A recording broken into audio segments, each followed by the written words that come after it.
Chapter 223. 20F3. Nama saya adalah Kim Chundong. Pria yang mirip denganku berbicara ketika dia menatapku. Saya tidak bisa memperkirakan kedalaman matanya. Kim Chundong. Saat saya mendengar ketiga karakter itu, rasanya seperti dipukul di kepala dengan palu. Saya harus mengatakan sesuatu tetapi tidak bisa. Segala macam pikiran berputar di dalam kepalaku sebelum menghilang. Sementara aku berdiri dengan kosong, yang lain berbicara lebih dulu. Dan siapa Anda? Itu adalah pertanyaan yang bisa saya jawab dengan mudah. Saya tidak diragukan lagi Kim Ha-jin. Tapi Kim Ha-jin tidak seharusnya ada di dunia ini. Lagi pula, saya adalah orang yang tidak biasa yang mengambil alih kehidupan Kim Chundong. Aku tidak berpikir kamu adalah aku. Kalimat itu membangunkan saya dengan dingin. Itu dengan jelas menunjukkan bahwa doppelganger sadar bahwa dia adalah seorang doppelganger. Kamu tahu situasi apa yang sedang kita hadapi? Tanda hubung titik. Dia menutup mulut dan matanya dalam diam. Menilai dari reaksi ini, sepertinya aku benar. Tentu saja, itu tidak mengubah fakta bahwa kami harus bertarung. Tetapi sebelum itu, saya ingin menanyakan sesuatu yang lebih biasa kepadanya. Hei. Mendengar saya, dia membuka matanya. Kami saling memandang dengan mata yang sama. Apa yang kau lakukan tadi malam? Sepertinya dia tidak mengharapkan pertanyaan ini saat dia memiringkan kepalanya. Setelah memikirkannya sebentar, dia mengerang dan menekan pelipisnya. Tanda hubung. Saya tidak ingat. Sebagian dari ingatan saya diblokir sekarang. Apakah itu? Alasan saya menanyakan memori tadi malam adalah sederhana. Jika Kim Chundong benar-benar Kim Chundong, maka semalam baginya seharusnya 4-5 tahun yang lalu. Tapi untuk beberapa alasan aneh. Tiba-tiba, dia mulai memeriksa tubuhnya. Bahu, tangan, wajah, perut, kaki. Dia menyentuh dirinya sendiri dan mencoba berbagai pose sebelum melebarkan matanya. Aku merasa tubuhku lebih kuat dari sebelumnya. Petik 2. Dia kemungkinan besar berbicara tentang waktu sebelum saya datang ke dunia ini. Dalam hal itu, bagaimana Kim Chundong yang normal? Saya ingin berbicara lebih banyak dengannya. Apakah kamu? Lalu, saya ingin bertanya, apa yang ingin Anda lakukan? Anda akan segera memasuki Kyuubi. Bukankah Anda punya tujuan atau sesuatu? Petik 2. Tanda hubung. Saya tidak tahu. Untungnya, Kim Chundong bersikap kooperatif. Dia tampak dingin dan muram di luar tetapi hangat dan lembut di dalam. Mengingat pekerjaan sukarela yang dia lakukan secara teratur, itu tidak mengejutkan. Pada saat itu, ada sesuatu yang kuinginkan. Petik 2. Sesuatu yang kamu inginkan. Aku tidak bisa mengingat dengan baik. Oke. Dia tiba-tiba mencengkeram kepalanya dan berlutut kesakitan. Dari kelihatannya, sebuah batasan parah diberikan padanya ketika dia dipanggil ke tempat ini. Aku menghela nafas dan menatap langit. Mengapa Tower of Wish menempatkan Kim Chundong di depanku? Saya tahu mengapa, tetapi saya ingin mengabaikannya. Menara tidak mengakui saya sebagai makhluk dunia ini. Petik 2. Apakah kamu tahu mengapa kamu ada di sini? Aku lakukan. Itu tertulis di depanku. Apa yang dikatakan? Kim Chundong membuat senyum dingin. Itu bilang aku bisa menggantikanmu jika aku membunuhmu. Bahwa aku, si doppelganger, bisa menjadi yang asli.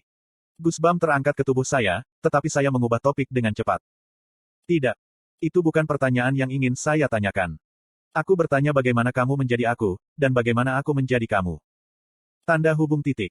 Kim Chundong tidak mengatakan apa-apa. Dalam keheningan yang tebal, kami saling memandang.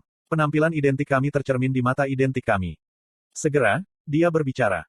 Aku tahu kau menggantikanku. Bagaimana? Aku hanya melakukannya. Tentu saja, itu bukan sesuatu yang bisa saya jelaskan. Petik 2. Lalu apa rencanamu sekarang? Apakah kamu akan membunuhku? Petik 2. Itu pertanyaan yang tajam. Namun, Kim Chundong mempertahankan ekspresi tenang dan menjawab. Aku tidak ingin hidup dengan membunuh seseorang. Petik 2. Itu bukan kehidupan yang kuinginkan untuk tetap hidup. Saat dia mengatakan itu, Kim Chundong tertawa tak terdengar. Itu menyentuh saya secara emosional dengan cara yang aneh. Itu tidak hanya menggerakkan saya. Itu selaras dengan jiwa saya. Efek menakjubkan dari kata-katanya pada saya menyebabkan mata saya melebar. Peringatan. Sinkronisasi meningkat sebesar 5%. Peringatan. Sinkronisasi Anda dengan doppelganger Anda meningkat. Peringatan. Sebagian dari emosi doppelganger Anda mengalir ke alam bawah sadar Anda. Peringatan. Jika sinkronisasi Anda mencapai tingkat tinggi, itu dapat menyebabkan efek samping yang berbahaya. Aku menggelengkan kepalaku dengan keras dan mengusir pikiran itu dari kepalaku. Aku menenangkan diriku dengan napas dalam, lalu memandangi Kim Chundong sekali lagi. Kamu. Sistem memberitahu saya bahwa itu berbahaya, tetapi saya masih memiliki banyak pertanyaan yang harus saya tanyakan. Mungkin ini adalah kesempatan terakhir untuk bertanya padanya, jadi aku harus menyelesaikan keraguanku sebanyak mungkin. Apakah kamu tahu tentang insiden Kwang Oh? Kim Chundong tersentak, mendengar pertanyaan ini. Tanda hubung. Saya lakukan. Bagaimana? Mudah. Ini adalah insiden besar yang terjadi pada tahun saya dilahirkan. Saya pikir saya bisa menjadi korban dari kejadian itu, jadi saya menyelidikinya. Kim Chundong membuat senyum pahit. 3 atau 4 tahun yang lalu, saya menemukan ada sesuatu yang besar tersembunyi di balik kejadian itu.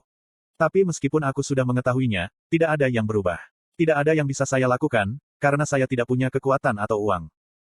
SSS. Dia mengambil pedang yang membawa cincin tajam. Namun, kita harus bertarung sekarang. Saya terikat oleh sistem. Mendengar ini, saya mengangkat pistol saya. Tapi akan ada hari ketika kita bertemu lagi. Sangat. Sangat. Tapi sebelum itu, bantu saya. Kim Chundong mengarahkan pedangnya padaku. Kekuatan sihir atribut es yang bergelombang dari ujung bilah. Aku ingin kau mencari tahu. Aku diam-diam mendengarkan kata-katanya. Tanda hubung. Bagaimana hidup saya terpelintir ke titik ini, dan siapa yang menyebabkan kesendirian menyeluruh, yang dengan dingin menolak keberadaan saya. Dengan itu, dia maju dengan lancar. Lingkungan saya secara bersamaan menjadi dingin ketika suhu ruang anjlok. Klik. Dingin yang menggigil tulang dengan mudah diatasi dengan bantuan aether, dan aku mengubah Desert Eagle menjadi senapan serbu. Targetku adalah pendekar pedang di depanku. Di bawah dunia bullet time yang lambat, aku menarik pelatukku ke tarian Kim Chundong. 15F, kapal terbengkalai Genkelope. Di sisi lain, Pesta Island and the Kids, akhirnya tiba di lantai 15 setelah banyak kesulitan. Meskipun lantai 13 adalah satu-satunya lantai yang jauh sulit, masalahnya adalah lantai itu. Tidak tidur selama 100 jam adalah tugas yang sulit bagi Island yang biasanya banyak tidur. Di mana sih ini? Masa lalu, di mana dia menangis seperti anak kecil dan menangis, menjadi sejarah kelam yang dia buang dari benaknya. Sekarang berdiri di geladak kapal ruang angkasa yang luas, gumam Island. Jin Seyeon, yang berdiri di sebelahnya, menjawab. Sepertinya semacam pesawat ruang angkasa. Yah, aku bisa melihatnya. Pesawat luar angkasa yang mengeluarkan getaran SF film. Karena betapa berbedanya itu dari lantai lain, Island tidak bisa terbiasa dengannya. Tentu saja, dia juga tahu itu bodoh untuk mencari keakraban di menara. Bagaimanapun, mari kita pergi. Iya nih. Pesta Island selalu memiliki formasi yang sama. Di depan adalah Island terkecil tapi terkuat, diikuti oleh Jin Seyeon dan Yi Yonghwa, kemudian Shin Jong-hak di akhir. Mereka berjalan perlahan sambil menyaksikan pemandangan mistis lantai 15. Oh benar, aku juga mendengar pesta Suho membersihkan lantai 13. Jin Seyeon menyebutkan, seolah dia baru saja mengingatnya. Apakah mereka? Island menjawab dengan pikiran, saya pikir mereka lebih fokus melindungi Krevon daripada memanjat menara. Saya kira mereka dapat menyeimbangkan keduanya secara merata. Petik 2. Iya, dan aku dengar mereka juga membunuh Chimera. Petik 2. Apa? Benarkah? Saat itulah Island akhirnya menunjukkan sedikit kejutan. Sebaliknya, cara dia memandang Jin Seyeon dengan cemberut mengisyaratkan bahwa dia tidak bahagia. Iya nih. Petik 2. Bukankah ini yang kedua? Betul. Bencana pertama yang akan dibunuh adalah Python, terbunuh oleh pihak Black Lotus. Bencana kedua yang harus dibunuh adalah Medusa, terbunuh oleh kekuatan pedang suci. Musibah, Minotaur, adalah yang Island telah secara khusus ditunjuk sebagai musuhnya, karena mereka tidak dapat menyelesaikan hal-hal saat pertama kali mereka bertarung. Tentu saja, lebih tepat mengatakan dia kalah. Lagi pula, Island dan rombongannya baru saja melarikan diri menggunakan gulungan gulir, Kim Ha-jin memberi mereka hadiah. Tetapi untuk kedua kalinya mereka bertemu, Island menang dengan bantuan pemanah ilahi Jin Seyeon, Hellfire Yi Yonghwa, dan isu manajemen kemarahan Tuan Shin Jong-hak. Bagaimana mereka mengalahkan Chimera? Yah, kita semua tahu hadiah Suho itu semacam penipu. Sword Sein, kemampuan untuk menembus apapun dan segalanya. Itu adalah hadiah tingkat atas yang diinginkan oleh siapapun. Sementara Island dan Jin Seyeon berbicara, Yi Yonghwa memotong. Ah, tapi Fenrir juga cukup kuat. Anda pernah melihatnya sebelumnya, bukan? Bagaimana dia menghancurkan semua monster itu dengan senjatanya? Petik 2. Ya, bagaimana dia bisa mendapatkan semua peluru itu? Petik 2. Siapa tahu, dia memiliki hadiah terkait senjata, jadi tidak bisakah dia membuatnya dengan hadiahnya? Petik 2. Saya tebak. Fenrir baru-baru ini menghancurkan seluruh bidang monster di Krevon. Prestasinya sejak hari itu masih dibicarakan di komunitas. Tapi kamu benar, Yonghwa, dia benar-benar sesuatu. Siapa yang mengira ia akan membawa senjatanya ke menara dengan tiket hitam? Petik 2. Pada saat itu, koong, suara ledakan tiba-tiba meletus, dan makhluk-makhluk yang tampak aneh muncul dari ubin di lantai. 1, 2, 3, 4. Setidaknya ada 20 di antaranya. Island menyilangkan tangan dan mengerutkan kening. Apa orang-orang ini? Kata-kata, mengerikan, dan aneh, menggambarkannya dengan tepat. Mereka sepertinya musuh kita di lantai 15. Penampilan mereka sedikit buruk. Petik 2. Jin Seyeon menjawab sambil memuat kekuatan sihirnya. Sin Jonghak juga mengangkat tombaknya, dan pada saat Ailen hendak mengaktifkan pidato rohnya, sebuah sihir yang luar biasa melonjak. Petik 2 tanda tanya petik 2. Dalam sekejap, sekelilingnya memutih, saat salju bertiup di udara. Itu adalah sihir es yang sederhana, tapi kekuatannya tidak sesederhana itu. Makhluk asing di depan mereka berubah menjadi patung es sebelum pecah menjadi potongan-potongan kecil es. Apa? Ailen dan yang lainnya terkejut. Apakah kamu baik-baik saja? Seorang wanita berlari ke arah mereka, berteriak mendesak. Jelas bahwa dia adalah orang yang melemparkan sihir es yang kuat dan luas. Tetapi ketika dia melihat Ailen dan yang lainnya, dia membeku. Ailen mengenali wajah wanita itu. Mediasi. Benar, dia adalah administrator lantai 3 Medea. Kenapa dia ada di sini dan tidak di Prestige? Sementara Ailen memiliki pemikiran seperti itu. Medea tiba-tiba menjerit frustrasi. Kemudian, dia memelototi Ailen dan yang lainnya, menakuti mereka. Sial, kapan dia akan sampai di sini? Dia melangkah pergi, berteriak tentang sesuatu yang tidak bisa dimengerti. Ailen dan yang lainnya mengawasinya pergi dengan tanda tanya di atas kepala mereka. 20F, di luar Hollow of Ordeal, Station of the End. Saya keluar setelah mengalahkan Doppelganger. Tidak ada yang berubah. Saya masih Kim Hajin. Petik 2. Aku melihat ke arah pistol di tanganku. Dengan ini, saya baru saja membunuh seorang pria yang mirip dengan saya. Kamu menaklukkan percobaan Doppelganger 20F. Anda mendapatkan bimbingan dari Full Hardy Mist sebagai hadiah. Hati-hati, kawan-kawanmu mungkin telah dilahap oleh Doppelganger mereka. Hati-hati, Anda saat ini sinkronisasi 7%. Sinkronisasi. Itu dimulai pada 5% tetapi telah meningkat menjadi 7% saat kami bertarung. Saya tidak tahu apa yang menyebabkannya meningkat atau apa yang sebenarnya terjadi. Tetapi jelas bahwa perubahan kecil akan terjadi dalam diri saya ketika persentasenya meningkat. Aku menghela nafas dan mengangkat kepalaku untuk melihat pemandangan luar. Bagian luar lantai 20 adalah stasiun kereta kosong. Di bawah kegelapan yang tebal, sebuah kereta api abu-abu membentang tanpa henti ke kiri dan kanan. Berdiri dalam kehampaan yang luas ini, aku melihat sekeliling dengan cepat. Sebenarnya tidak ada apa-apa selain kereta api. Kiik. Suara pembukaan pintu terdengar, dan suara yang akrab memasuki telingaku. Petik 2. Di mana sih ini? Itu adalah Chok Jung-yong. Tubuhnya penuh dengan luka-luka, tetapi dia tampak sangat bahagia. Dengan senyum mekar, dia mendekati saya. Lebih banyak pintu terus terbuka. Jin Yohan, Jain, dan Bos keluar dalam urutan itu. Mereka semua telah mengalahkan Doppelganger mereka, tetapi mataku secara alami tertuju pada Bos. Pertarungannya tampaknya paling intens, ketika dia bersandar di dinding stasiun dan terengah-engah.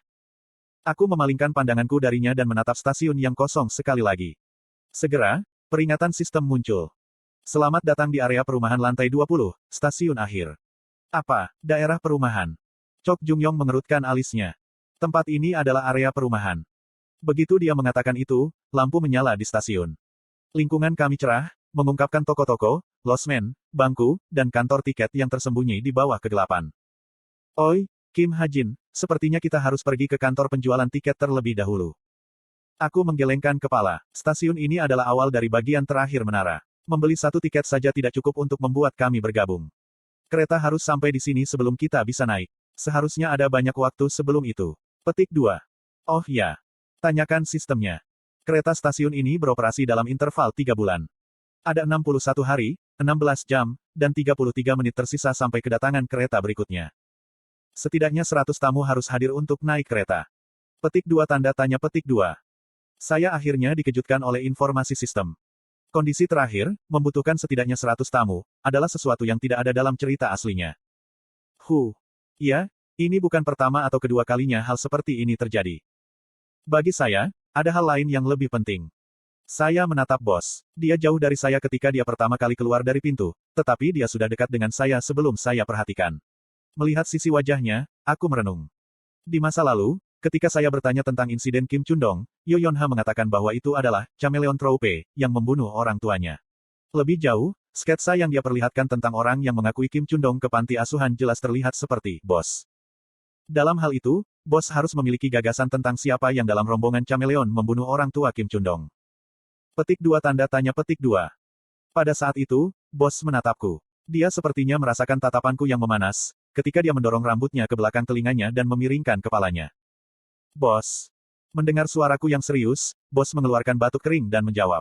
Apa yang salah? Aku menatap Bos dan melanjutkan. Sepertinya kita tidak bisa naik lebih jauh untuk saat ini. Mungkin bukan diskusi yang harus kami lakukan sekarang. Sebenarnya, Itu tidak benar. Tetapi mungkin karena, sinkronisasi, ini sistem yang disebutkan. Atau mungkin karena permintaan Kim Chundong. Bisakah kita bicara sendiri sebentar? Saya tidak bisa menunggu.